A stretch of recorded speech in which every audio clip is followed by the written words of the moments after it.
사랑과 은혜가 많으신 하나님 아버지 참 감사합니다. 아멘. 아버지 오늘도 거룩한 안식일을 허락하여 주셔서 아버지 하나님 오늘 예배드리고 또 후에 찬양하게 하시고 기도하게 하시고 귀한 말씀을 받는 귀한 시간 허락하심을 너무도 감사를 드립니다. 아멘. 아버지 하나님 몸은 피곤하고 아버지 저희들 어려운 가운데 있사오나 그 환경을 이기게 할 수 있도록 말씀을 믿음으로 받는 귀한 시간 되기를 바랍니다. 아멘. 아버지 하나님 말씀이 하나님이시라고 말씀하셨사오니 이 시간 주님 만나는 귀한 시간 되기를 바랍니다. 아멘. 아버지 성령께서 이 귀한 아버지 저희들 함께하여 주셔서 아버지 하나님 예배를 통해서 하나님 기뻐받아 주시는 귀한 예배 될 수 있도록 하나님 도와주시옵소서. 아멘. 오늘도 말씀 들고서 시험리 목사님을 기억하여 주시고 성령의 아버지 능력으로 붙잡아 주시고 아멘. 영육간의 강건함으로 붙들어 주셔서 아멘. 오늘도 저희들에게 큰 아버지 은혜의 말씀으로 축복의 말씀으로 또 치료의 말씀으로 생명의 말씀으로 이 시간 아버지 선포하시기에 부족함이 없도록 붙잡아 주시고 인도하여 주시옵소서. 아멘. 예배 시작합니다. 마치는 시간까지 성령께서 함께하여 주실 수 있사옵고 예수님의 이름으로 감사드리며 기도드리옵나이다. 아멘. 아멘.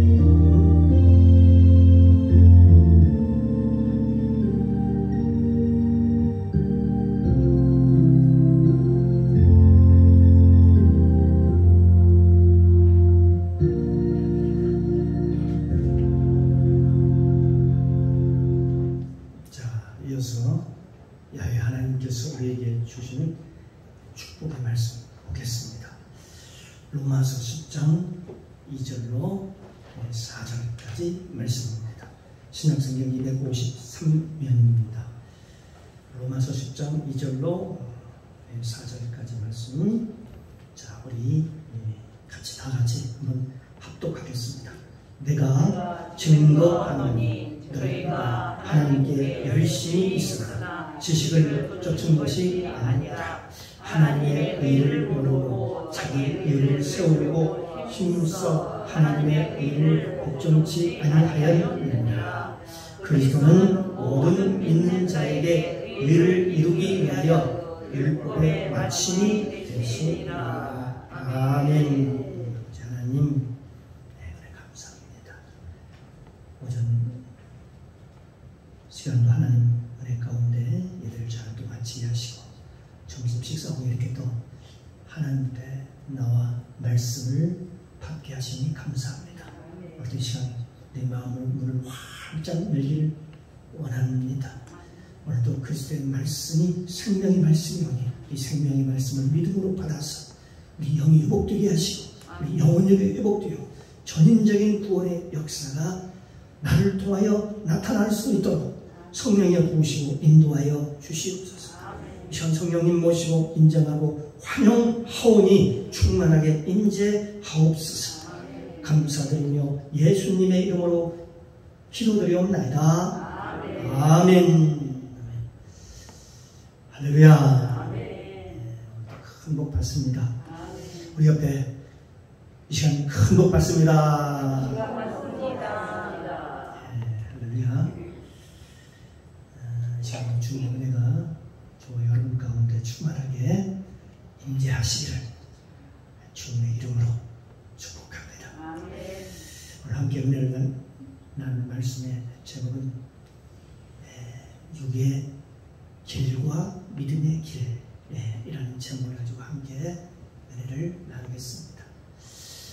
여기 로마서 10장은 우리가 거듭난 우리가 고집으로 살 것인가, 고집으로 산다는 육신으로 살 것인가, 아니면 믿음으로 살 것인가를 우리에게 묻고 있습니다.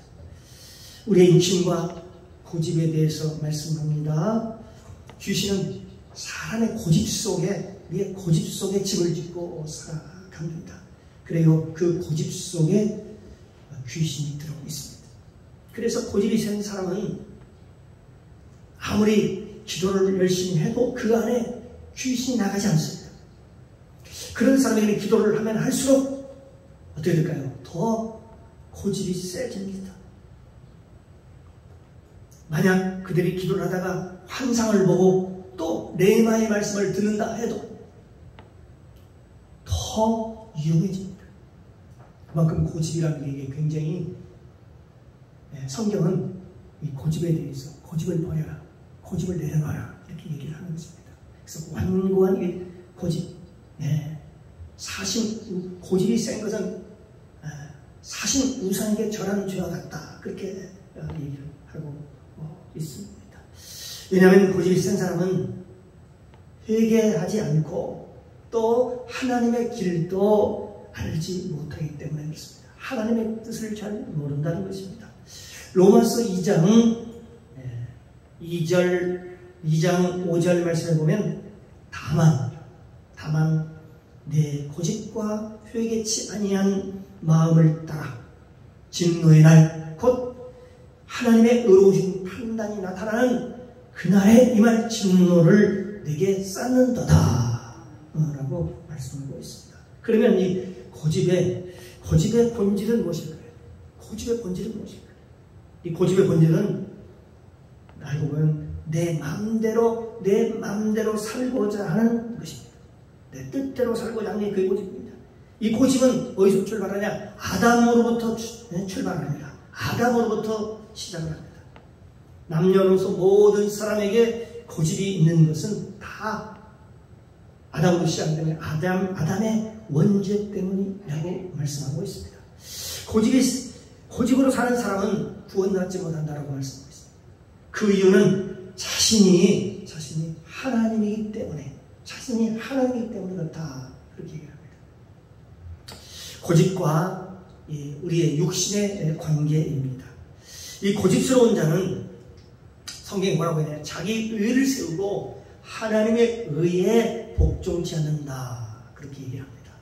로마서 10장 3절 말씀에 보면 하나님의 의를 모르고, 오늘 3절 말씀 한번 읽어볼까요? 하나님의 의를 모르고 자기 의를 세우려고 힘써 하나님의 의를 복종치 아니하였느니라 이렇게 말씀하고 있습니다. 그래서 이 고집스러운 자는 자기가 왕입니다. 자기가 주인입니다. 그렇기 때문에 하나님의 의에 복종치 않고 하나님 말씀에 순종치 않는다라고 얘기를 하고 있습니다.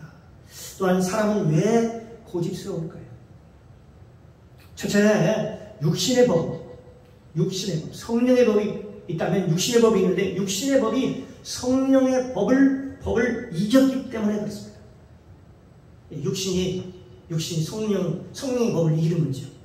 로마서 7장 23절 이하에 보면 내 지체 속에서 한 다른 법이 내 마음의 법과 싸워 내 지체 속에 있는 죄의 법 아래로 죄 있는 나의 삶으로 나를 사로잡아 오는 것을 보는도다. 오라라는 권고한 사람이로다. 이 사망의 몸에서 누가 나를 건져내랴. 그렇게 말씀하고 있습니다. 그래서 이 고집스러운 사람은 하나님의 말씀을 들어도 하나님의 말씀을 알아도 어떻게 해요? 순종치 않습니다. 어디 가든지 모든 상황을 자기에게 맞춰져, 초점이 자기에게 맞춰져 있습니다. 자기가 주인입니다. 교회에서 아무리 열심히 봉사를 해도 거기에 인간의 의가 세우면 자기 의를 나타내면 그것이 바벨탑이기 때문에 거기에는 분쟁과 다툼이 끊이지 않게 된다는 것입니다. 왜 교회에서 다툼이 많은가? 보니까 다 이 고집 때문에 그렇고 보니까 모든 상황을 자기에게 맞추고 자기 마음에 들면은 마음에 들고 그렇지 않으면 비난하거나 비판하거나 그렇게 하는 것이죠. 그래서 이러한 고집 속에는 바로 귀신이 들어있다라고 보면 됩니다. 예수님은 모든 고집을 버린 그러한 모델이었습니다. 로마서 2장 6절 이하의 말씀에 보면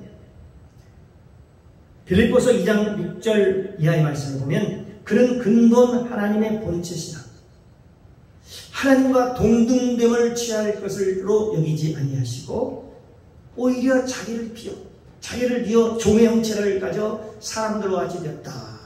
그리고 사람의 모양으로 나타나셨음에 자기를 낮추시고 죽기까지 복종하셨으니 곧 십자가의 죽으심이라.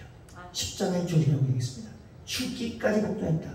예수님께서는 자기 고집을 버리시고 죽기까지 자기를 낮추고 또 하나님이시잖아요. 자기를 낮춰서 사람의 모양으로 나타나셨다고 성경은 말씀하고 있습니다. 그러면 왜 고집스러운가요? 둘째로 성령이 소멸하였기 때문에 그렇습니다. 성경은 우리에게 얘기합니다. 성령을 소멸치 말며 성령을 소멸치 말라라고 말씀하고 있습니다. 주님이 오실 때까지 성령을 소멸시키지 말라. 성령의 불을 끄지 말아라. 그래서 영혼육, 우리에게 영혼육을 잘 보존하라고 성경은 우리에게 말씀해주고 있습니다.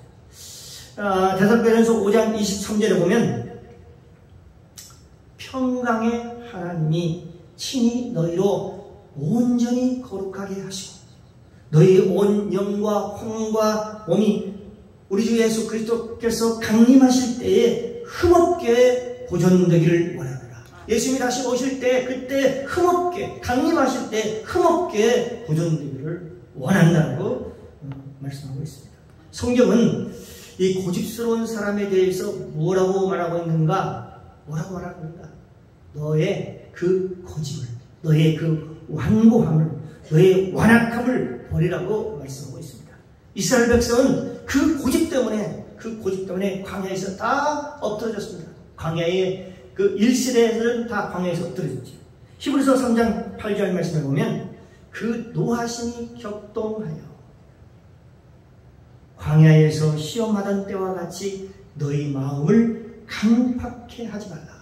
너희 마음을 강팍해 하지 말라. 강팍해 할 때 하나님의 노하심이 임한다고 그랬습니다. 그래서 완악하면 너희가 하나님의 길을 모르고 안식을 누리지 못한다 라고 말씀합니다. 히브리서 3장 10절 이하의 말씀을 보면 그러므로 내가 이 세대에 노하여 가로되 저희가 항상 마음이 미혹되어 내 길을 알지 못한다 하였고 내가 노하여 맹세한 것과 같이 저희는 안식에 들어오지 못하리라 하셨다 하였으니라고 말씀하고 있습니다. 믿음과 의의 관계입니다. 믿음과 의의 관계. 어떤 관계가 있을까요? 육신적인 사람은 고집이 세지만 믿음의 사람은 즉시 순종합니다. 고집 센 사람은 육신적인 사람은 고집이 세다고 얘기했고 믿음의 사람은 즉시 하나님의 말씀을 떨어지면 즉시 순종하는 것입니다. 로마서 4장 3절 말씀에 보면 성경이 무엇을 말하느냐 아브라함이 하나님을 믿음에 이것이 저에게 의로 여기심과 되었는지라 라고 말씀하고 있습니다. 하나님을 믿으니 하나님께서 그를 갖다가 믿음에 의로 여기셨다라고 얘기합니다. 아브라함은 그런 어떻게 믿었는가? 아브라함이 가졌던 믿음이 그의 의를 이룹니다. 아브라함이 가졌던 믿음은 어떤 믿음이었는가요? 그 믿음은 하나님께 무조건 엎드려 순종하는 믿음이었다는 것입니다. 아브라함은 죽은 자를 살리시는 그 하나님을 믿었습니다. 바로 모리아 산에서 독자 이삭을 바쳤습니다. 그리고 없는 것을 있는 것처럼 부르시는 하나님을 그가 믿었습니다. 네 후손이 앞으로 그때 자식이 그때까지는 없을 때입니다. 그런데 네 후손이 하늘의 별같이 그렇게 많을 것이다. 그렇게 얘기했을 때 그것을 하나님께서 말씀하시는 것, 있는 것을 없는 것 같이, 없는 것을 있는 것 같이 부르시는 그 하나님을 아브라함이 믿었다라는 것입니다. 또한 바랄 수 없는 중에 믿고 믿음을 가지고 그리고 받아봤다는 것입니다. 그것이 바로 부활 신앙입니다. 바로 아브라함의 그 부활 신앙이죠. 로마서 4장 17절 이하의 말씀에 보면 기록된 바 내가 아브라함을 가리킵니다. 너를 많은 민족의 조상으로 세웠다 하시는 것 같으니 그의 믿음과 아브라함이 믿은 바 그 하나님은 죽은 자를 살리시며 없는 것을 있는 것 같이 부르시느니라. 아브라함이 바랄 수 없는 중에 바라고 믿었으니 이는 내 후손이 이와 같으랴 하신 말씀대로 많은 민족의 조상이 되게 하려 하십니다. 이렇게 말씀하고 있습니다. 그래서 아브라함은 조건이 없는 아브라함의 믿음이었습니다.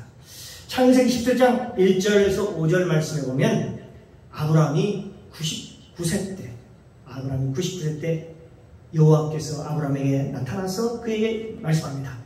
이르시되 나는 전능한 하나님이라. 너는 내 앞에서 행하여 완전하라.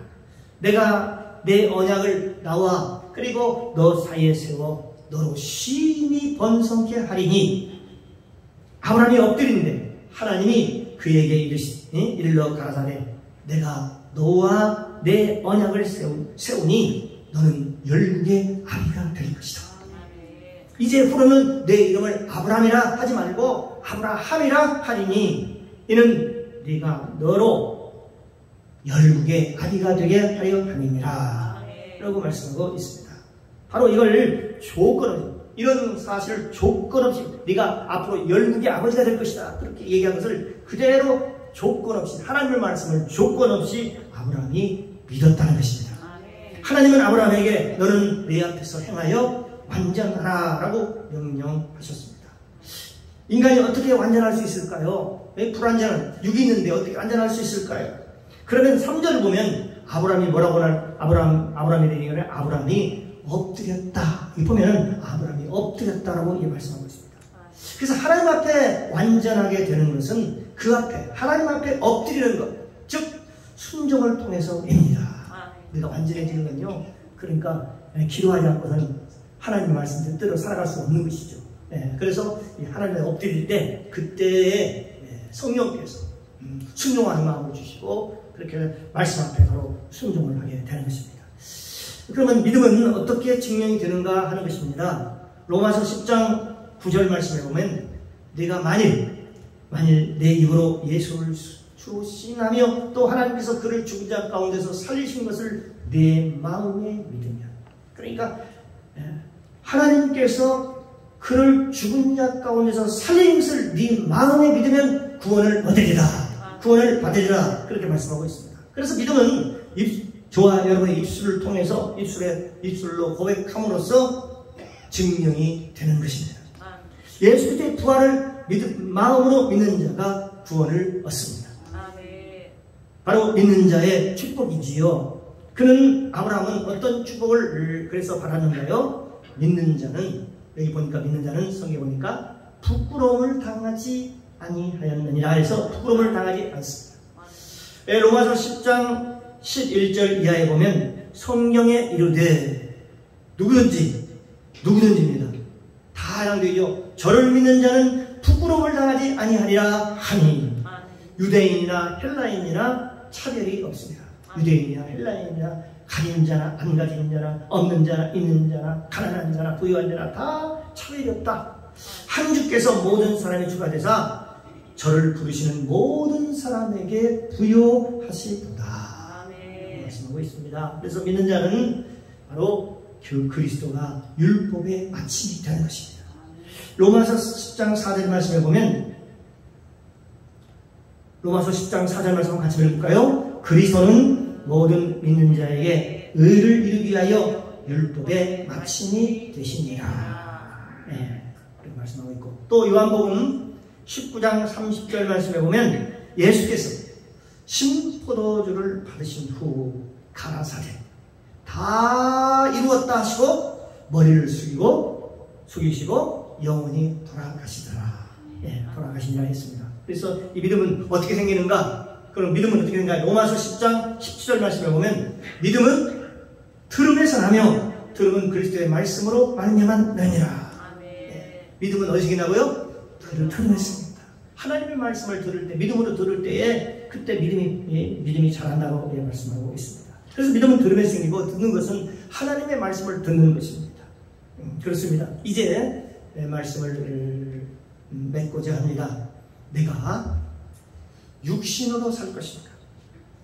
믿음으로 살 것인가? 믿음을 쫓아갈 것인가? 이것은 나의 선택의 모양새입니다. 저와 여러분의 선택의 모양. 내가 육신의 길을 갈 것인가? 아니면 믿음의 길을 갈 것인가를 선택해야 합니다. 그런데 육신의 길은 육신의 길은 무슨 길이라고 하면 사망의 길이라고 해서 사망의 길. 믿음의 길은 생명입니다. 생명의 길입니다. 모든 생사화복은 다 하나님 앞에 놓여 있다고 하겠습니다. 모든 죽고 살아갑니다. 부와 기와 주께로 말미암고 주는 만유의 주제가 자손의 권세와 능력이 많사오니 모든 자를 크게 하심과 강하게 하심이 아버지 손에 있나이다. 높고 낮음이 다 하나님 손에 있다. 모든 것이 다 하나님 손에 있다고 합니다. 여호수아 갈렙은 믿음으로 결단하였습니다. 나와 내 집은 여호수아서 24장 15절 말씀이죠. 너와 내 집은 여호와 하나님만 섬기기로 결단합니다. 그래서 결국 그들은 여호와께서 예비한 놀라운 복을 받게 됩니다. 그 당시에 1세대들은 다 죽었지만 갈렙과 여호수아만 가나안 땅에 들어가게 되는 것입니다. 우리도 주어진 환경이나 여건에 치우치지 말고 끝까지 하나님만 붙잡고 하나님만 붙들고 믿음으로 살아감으로 여호수아와 갈렙이 받았던 동일한 축복을 받아들이는 저와 여러분이 되시기를 주님의 이름으로 축원합니다. 아멘. 기도합니다. 사랑의 주님 감사합니다.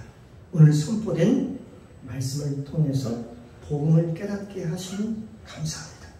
이제는 내 고집을 내려놓고 하나님 앞에 순종하여 복받기를 원합니다. 순종이 제사보다 낫다라고 했습니다.